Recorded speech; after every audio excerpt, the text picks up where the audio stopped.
Smart city പദ്ധതിയെ സംബന്ധിച്ച് പ്രചരിക്കുന്നത് ഊഹാപോഹങ്ങളാണെന്ന് മുഖ്യമന്ത്രി പിണറായി വിജയൻ. ടീകോം കമ്പനിക്ക് നഷ്ടപരിഹാരം നൽകി പറഞ്ഞുവിടുക എന്നതല്ല സർക്കാർ ഉദ്ദേശിക്കുന്നതെന്നും സ്മാർട്ട് സിറ്റിയിൽ ടീകോം വാങ്ങിയ ഓഹരിയുടെ വിലയാണ് മടക്കി നൽകേണ്ടി വരുന്നതെന്നും അദ്ദേഹം വാർത്താസമ്മേളനത്തിൽ പറഞ്ഞു. സ്മാർട്ട് സിറ്റി എന്നതുകൊണ്ട് നമ്മൾ ഉദ്ദേശിച്ച ചില കാര്യങ്ങളുണ്ടായിരുന്നു.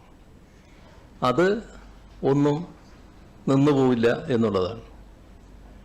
പലതരത്തിലുള്ള ഊഹാപോഹങ്ങളും പ്രചരിപ്പിക്കുന്ന അവസ്ഥ വരുന്നുണ്ട്.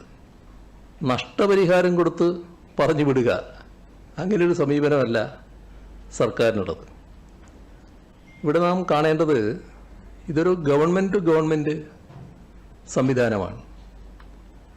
ഗവൺമെൻറ് ടു ഗവൺമെൻറ് എന്ന് പറയുമ്പോൾ മറുഭാഗത്തുള്ള ഗവൺമെൻറ് നമ്മുടെ മലയാളി സഹോദരങ്ങൾ ഏറ്റവും കൂടുതൽ ജീവിക്കുന്ന ഒരു പ്രദേശത്തെ ഗവൺമെൻറ്റാണ്. അപ്പോൾ അവരുമായി വല്ലാത്തൊരു മോശമായ ബന്ധമല്ല നമുക്ക് ഇതേവരെ ഉള്ളത്. അതേസമയം പിന്മാറ്റ നയം തയ്യാറാക്കുന്നതിനായി ചീഫ് സെക്രട്ടറി തലത്തിൽ ഒരു കമ്മിറ്റിയെ നിയോഗിച്ചിട്ടുണ്ട്. ഇവരുടെ ശുപാർശയിന്മേൽ തുടർ നടപടികൾ സ്വീകരിക്കും. പൂർണ്ണമായും സർക്കാർ നിയന്ത്രണത്തിൽ തന്നെയാകും തുടർന്നുള്ള സ്മാർട്ട് സിറ്റി വികസനമെന്നും മുഖ്യമന്ത്രി പറഞ്ഞു.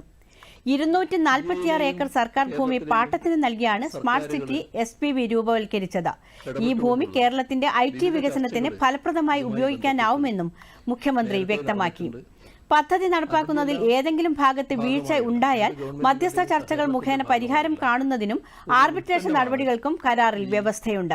എന്നാൽ ആർബിട്രേഷൻ നടപടികളും നിയമത്തിന്റെ നൂലാമാലകളും ഒഴിവാക്കി എത്രയും വേഗം ഭൂമി ഏറ്റെടുത്ത് IT വികസനത്തിന് ഫലപ്രദമായി വിനിയോഗിക്കാനാണ് സർക്കാർ ശ്രമിക്കുന്നതെന്നും മുഖ്യമന്ത്രി അറിയിച്ചു.